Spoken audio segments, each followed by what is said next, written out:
Hi, it's Stephen from Lawyers of Tomorrow here, and I'd like to talk to you today about business awareness, specifically how to analyse a company. Now, I've done a video already on business awareness and picking up on news items, so if you're interested in that, see that video as well. So today, how to analyse a company. Now, what could happen in an assessment day is you could be asked to comment on a particular company, what it might be worried about, what it's trying to do, how it might try and do something.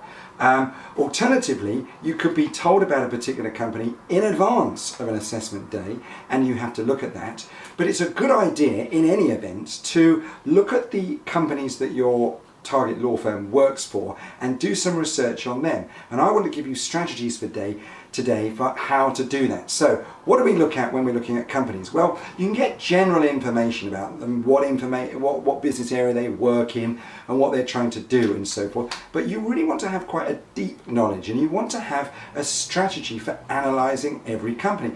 There's lots of things you can look at, but what I've got on this board are a few key things that I think you should always look at. So first off, what have we got? Business model and markup. Right, what's a business model? Essentially, a business model is how a company makes its money. So let's pick one. Halfords. How does it make its money? Well, what it does is retail.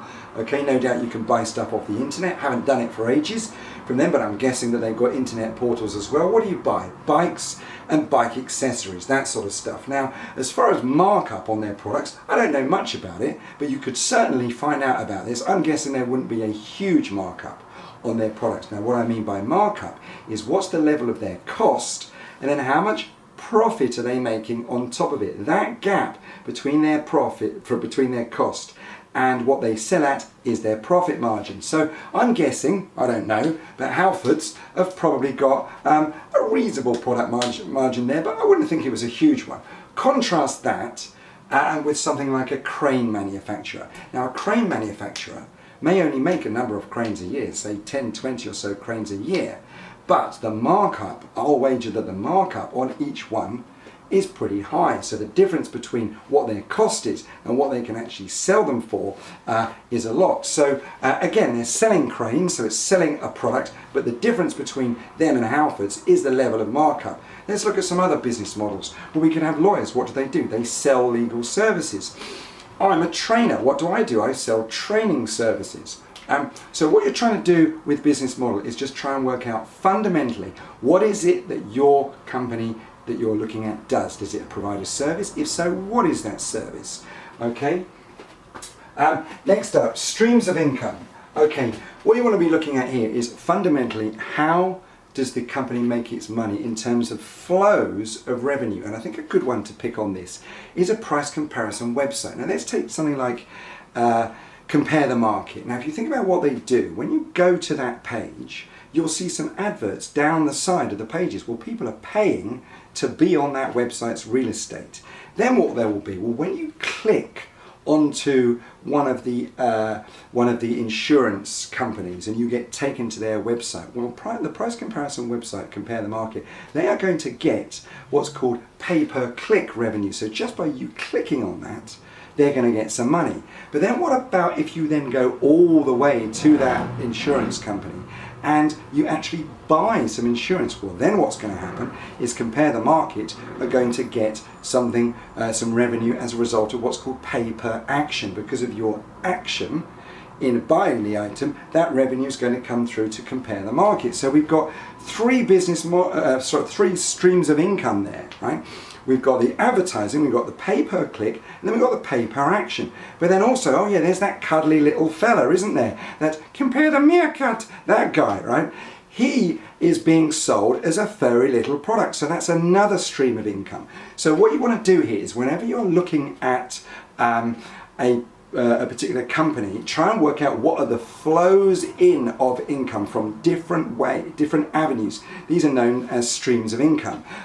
Linked to this is the idea of the product ecosystem. Now, what you'll find with companies is to get you interested in their products, what they will firstly do is they'll give you free stuff. Now, this could be a cool video. So a lot of new tech companies, Apple always used to do this, they do these beautiful adverts. That's their free stuff which you can consume, and it tells you about life and the new way that you can live your life, etc. via their products. Now that's free stuff, that gets you interested. Then what they'll do is they'll have what's called a product for prospects, and this will be typically something, could be below 100 quid or so, but this is a product to get you interested in their business, to get you interested in their way of looking at things. You buy that, and then later down the line there will be a core product. Now this could be something which could be £1,000 or so. It could be something very expensive. So we stick with the idea of Apple, for example. Yeah, they've got computers and so forth that you can pick up. Beyond that, there may be an even more expensive product. So what you want to do is spot, when you look at a company, spot their introductory stuff which gets you interested. Often that's free. Then spot the product which is the entry-level product where you're actually paying for it. Then start to spot the core products where they're making serious amounts of money, and those are likely to be in the hundreds and thousands. So that's streams of income and product ecosystem. Then channels. Okay. Tesco's is a good example for this. Channels. How do we buy our stuff from Tesco's, for example? Well, I live opposite one, so I'd be pretty damn lazy if I didn't just go old school and walk through the front door. But what else can we do now? We can buy it all over the internet, so it is delivered to us. What also can we do? Well, we can do a halfway house, can't we? We can do click and collect. Now each one of those is a different channel, a different way to get in contact with your customers. So when you're looking at a business, think about what its channels are. Is it old school, just walk through the front door, or is it all done over the internet, or is there some sort of combination of the two? Okay, now next up, look at income level. So you often hear companies talking about, oh, our sales are going through the roof, or we've got fantastic order books. Work out what's happening to their income level. Is it rising? Is it dropping? Is it pretty much even? So have a view on that. Next up, profits. Basically, what are profits? Well, it's the income that they get minus their expenses. Now, what can happen? Profits can go up either because income's gone up, or profits could go up because, for example, they've got some people in who are really good at cutting down their expenses. So by pulling down your expenses, your profits can go up. So when you're looking at a company, have an idea of what's happening to its products. What's happening to its profits. Why are they moving the way they are? Have they moved into a new area and suddenly there's no other competition and they're doing very well there? Or are they experiencing competition, maybe from another country, and therefore they are having difficulties and it's squeezing their profits? And then finally, have an idea, what is this company trying to do? What's its objective? Okay, is it moving into new markets? Is it trying to consolidate?